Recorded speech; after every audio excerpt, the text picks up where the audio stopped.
YouTuber, কিন্তু তারা এখন পুলিশের চাল। কেন?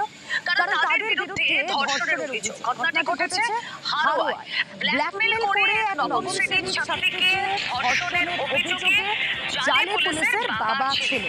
সোশ্যাল মিডিয়ায় রিলস বানানোর নামে নির্যাতন। উত্তর 24 পরগনার হারোয়ার বাছড়া মোহনপুরের ঘটনা। কথা বলবো প্রতিনিধি অনুপম রয়েছেন সঙ্গে। অনুপম, কি ঘটেছিল এক্স্যাক্টলি? কিভাবে ব্ল্যাকমেল করা হতো? অভিযোগ কি?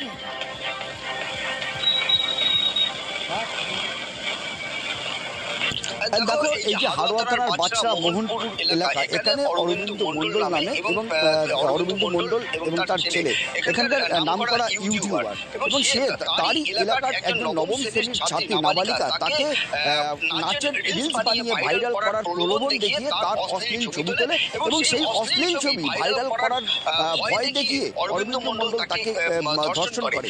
এবং এই অরবিন্দ মন্ডলের ধর্ষণের কথা অরবিন্দ মন্ডলের ছেলে তাকে যখন এই নাবালিকা বলে, তখন সেই অরবিন্দ মন্ডলের ছেলে বলে যে তোমার চিন্তা করতে হবে না, আমি তোমাকে বিয়ে করবো বলে সিঁদুর পরিয়ে দেয়। এবং সিঁদুর পরানোর পরে তাকেও ঘরের ভেতরে ঢুকিয়ে নিয়ে গিয়ে তাকেও ছেলে আবার ধর্ষণ করে।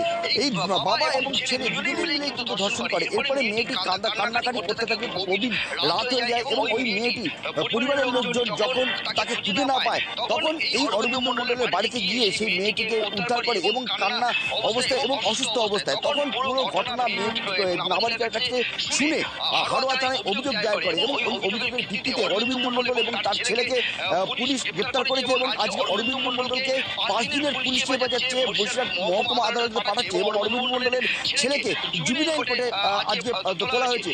এবং এই পুরো বিষয়টা কিন্তু পুরোপুরি খতিয়ে দেখছে হারোয়া থানার পুলিশ। এবং এই যে 5 দিনের পুলিশ হেফাজত যেটা চেয়েছে আদালত, দেখার যে কতদিনের পুলিশ হেফাজত তাদেরকে দেয় এবং তারপরে কিন্তু আরো তদন্ত এগিয়ে নিয়ে যাবে হারোয়া থানার পুলিশ, এমনটাই কিন্তু আমরা জানতে পেরেছি।